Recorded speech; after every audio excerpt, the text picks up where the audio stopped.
name is Alistair Mokoena, and lovely to be here. It's been a grueling 2.5 years where we've done this sort of thing, virtually, and we've almost forgotten what it's like to be human again. So we're preparing to go back to the office in a couple of weeks' time, and every briefing we've had with the team has been about, let's remind ourselves to be human again.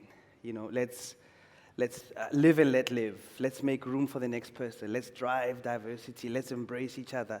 Let's help each other cope with uncertainty, because we're living in a VUCA world. And if you just cast your mind to the last couple of months, where we've had a war in Russia, where we've had natural disasters in Durban affecting our tourism industry, people have lost their lives and livelihoods, many businesses have had to shut down. So many things have happened over the last couple of months that have really shaken our foundation and shaken our world and influenced how consumers behave. So I started my marketing career 25 years ago. Yes, I was 10, at Unilever in the late 90s. And back then, a typical consumer or user or customer was exposed to about 3,500 messages a day. Fast forward to today, the number is between 9,500 and 10,000 messages. How many of you have a smartphone? Show of hands. How many of you spend at least an hour on your smartphones a day? How many of you are prepared to admit that you spend at least 3 hours on your smartphones a day? Stats say 50% of South Africans spend 4 hours on their smartphones a day. 70% of all online searches happen on the smartphone. So this, folks, has changed our lives radically and continues to do so. So we'll be talking retail today. And really, for me, what I plan to cover are a couple of things. Where are shoppers today? These bloody elusive shoppers. Very difficult to find, very demanding, expensive to find in some instances, unless you think creatively. And if we think about how we define marketing today, we talk about this notion of modern marketing. Modern marketing, very simply, is the intersection of strategy, creative, data, technology, and insights. Right? So we talk about data, big data, let's mine it, let's understand. We do all of that in pursuit of insights. Superior consumer understanding is what sets great marketers from average marketers. Being able to make sense of the data cannot happen without the help of technology, right? And also we realize that not every business can scale in terms of headcount and hiring a lot of people. That's where technology comes in. It helps a lot. We used to talk about broadcasting, mass casting, segmentation models coming out of our ears, and customization. Today we talk about personalization at scale, only possible through technology. And what that does is it places the single consumer at the heart of everything we do. Many of us have been criticized over the years for not being measurable, not being accountable, not being commercial enough, and not speaking the language of the boardroom. Procurement looks at us as people that don't really think about impact. CFOs are very quick to switch off our marketing spend when there's a month or two left in the fiscal year and they're thinking about profit. And CEOs appoint other people outside marketing to help them understand customer lifetime value.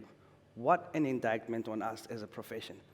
So what things like personalization, automation, measurement, attribution, all made possible by technology help us to do is define revenue streams. That's the role of everybody in this room today.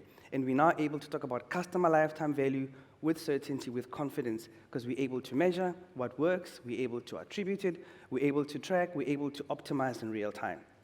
So we'll talk about where are shoppers today, how do we find them, and how can Google help? Because ultimately, this is a partnership, and we really want to share some of the experiences we've gained over time. So, needless to say, shoppers have migrated online. Internet penetration has grown. Depending on what stats you look at, some people say 65%, some people say 75%. You speak to the Minister of Comms and Technology, and they say by 2025, 2026, penetration should be more than 85%. Some of you might have heard about the investment that Google is making in driving affordable access. Now, internet connectivity relies on the super fast, super amazing subsea cable that we're pulling from Portugal all the way down the Atlantic Ocean, down to Cape Town, that's coming at the end of July. with 3 times more capacity than the previous fiber optic cable. It should bring down wholesale and retail prices of the internet by about 25%. And in a space of 3-4 years, it'll generate about 180,000 jobs. So really excited about that, but the impact of that is to drive inclusive growth. We have seen the power of technology in uplifting lives and livelihoods, and we know that if we get more and more people on the net, Africa will compete with the best in the world. Every African will have access to infinite possibilities just by the power of the internet, and we know it works. And we've seen what's happened with businesses, because some of you come from small businesses, right? And some of you come from bricks and mortar businesses until about 2 years ago, when you were forced to accelerate digital transformation journeys. Digital transformation has been seen as the sole preserve of chief digital officer, technology officer, the digital team, and the IT guys, and the CEO never had to really master the subject. Fast forward to today, CEOs are now talking digital transformation strategies. They're not even thinking twice about allocating budget to building data capability, building marketing stacks, and all of that. And we're there to help because we understand how this can unlock value.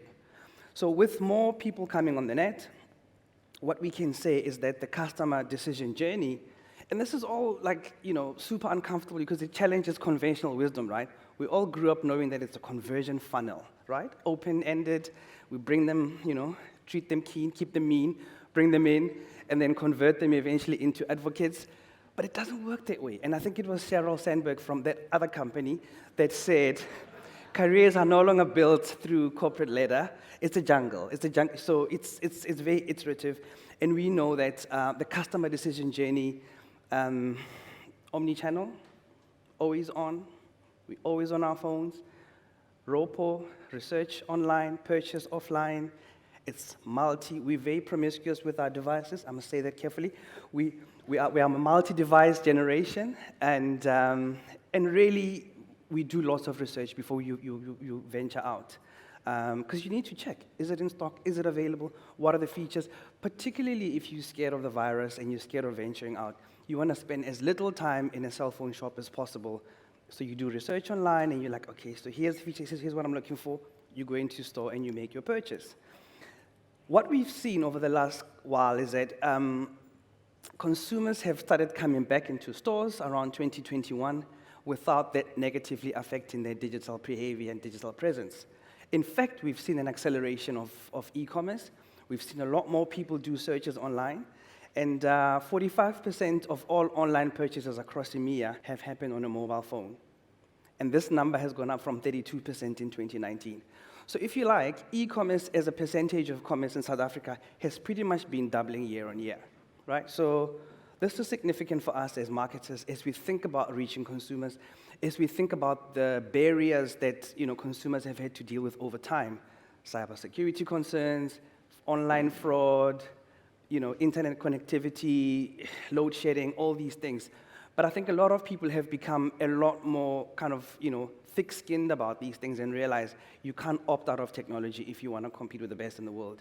And there will come a time when government services will go to e-government and nobody will have a choice but to be on the internet.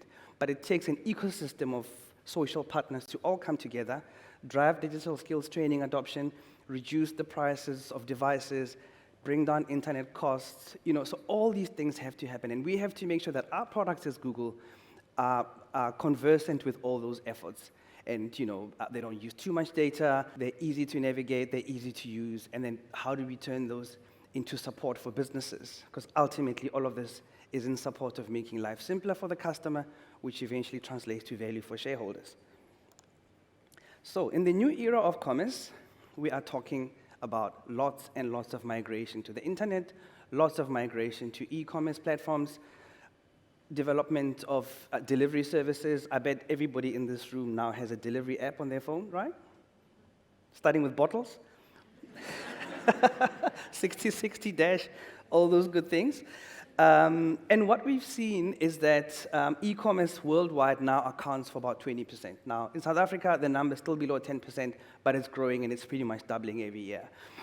So this is just a force that will not be stopped. I think once you taste the convenience of delivery, of online shopping, of transacting safely on the net, why would you go back to the old world era? So what we've seen is that a lot of the new behaviors have become sticky, and we're seeing it in the numbers.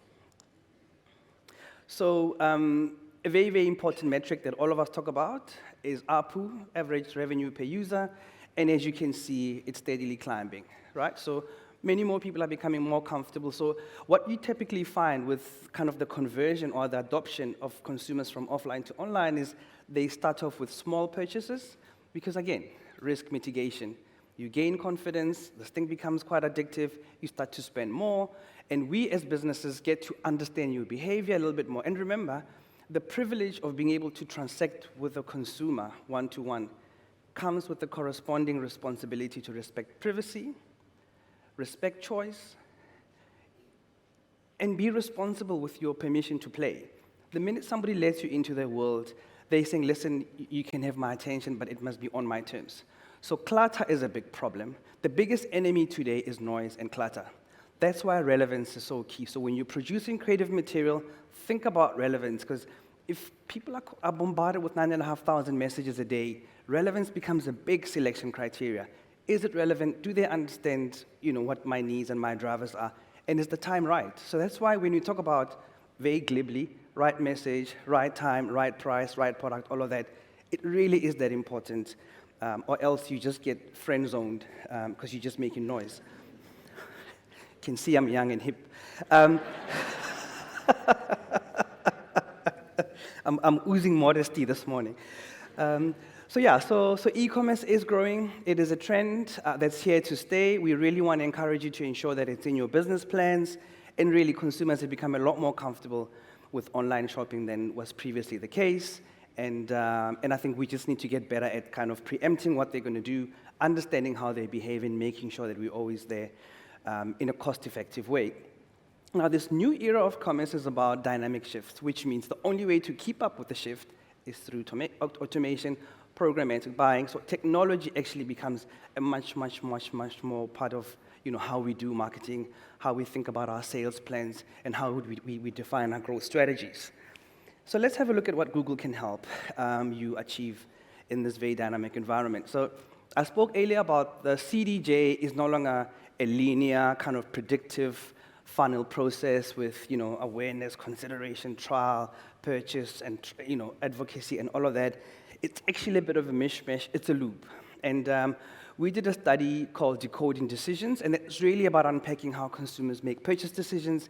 And what we realized is between triggers and purchase, it's a very iterative process. It's actually this loopy scribble of a journey that it goes from trigger to exploring, evaluation, all of that before you actually get to purchase.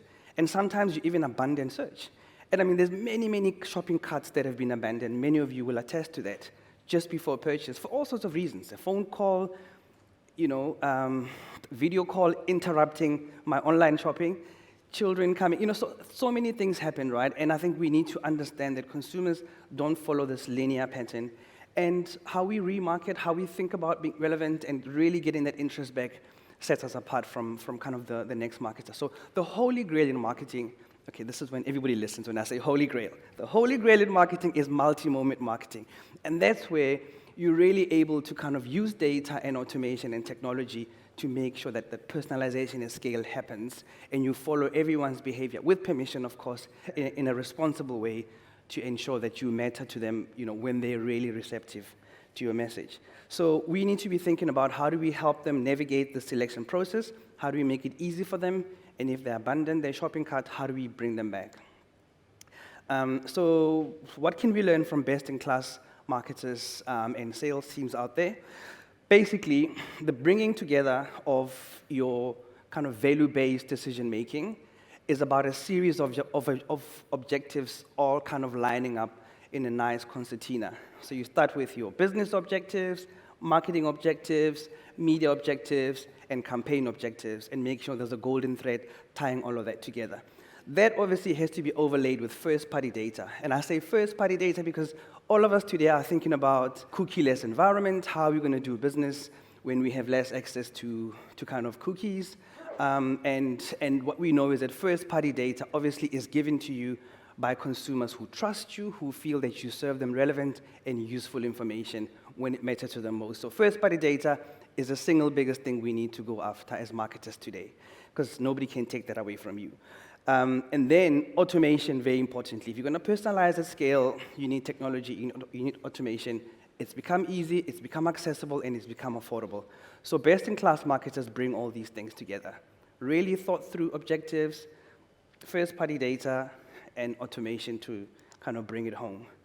Right, so personalization, why is it important? And I spoke about the fact that we've gone from mass casting, broadcasting, segmentation models to clusters. Now we're talking to the individual, because the only way to define customer lifetime value is understanding who are your high-value customers versus those randoms that just kind of drop in and out and are not faithful to any relationship. And what we've come to understand is that businesses are looking to us to define those future revenue streams and to define customer lifetime value so that we're able to prioritize correctly. So, and there's been many studies, and Debbie from Ipsos will also be talking after this, and there's just so much resource out there to help us unlock value. And what we've seen is that personalization can result to about a 10 or 15% uplift in revenue. And what's also good is that if you invest in digital transformation as a marketing team, your marketing, digital marketing maturity levels go up. And what we've seen is that the most kind of multi-moment marketers out there are seeing 30% efficiencies in their spend, and they're seeing 20% effectiveness in terms of ROI, which is really, really attractive. So investing in first-party data sets you apart. It gives you permission to play because you have relevance, less clutter, and you're able to be super efficient with that. Cool, so in conclusion, I'll just tell you basically, what we think customers and consumers out there are looking for, and you as our partners should be thinking about. So on top of being there, you need to focus on driving value. So the customer lifetime value is important because that's how you unlock budget, right? You iterate, does it work? If it does, give me more budget because the return is guaranteed. How does automation help us personalize and do it really, really fast? And how do we learn, fail fast, and do it in real time? And then, of course, investing in first-party data through all sorts of ways. You just have to ask for permission. Permission is granted. Permission can be revoked anytime. Be responsible with the data by being relevant, being helpful, and being humble about it. And then, of course, sustainability is super, super key. Every generation thinks about what are we doing to the world to hand it over to the next generation in a way that's actually better than how we found it. So brands no longer have the luxury of relegating sustainability to CSI programs. It is part of our license to trade. So to close, I want to point out that there are 1 billion shopping sessions on Google every single day. Just let that sink. 1 billion shopping sessions on Google platforms every single day. And what we want to try and do is help you maximize impact and value out of those 1 billion transactions a day. So there's lots of resources, lots of help. You just need to kind of shout, and we will partner with you.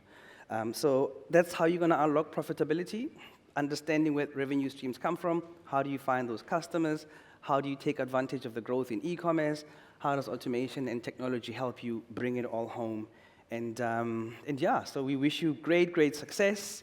And before I hand over to the next speaker, we'll just run one quick video. But all the best with your journeys. I hope that your fortunes will multiply. Thank you.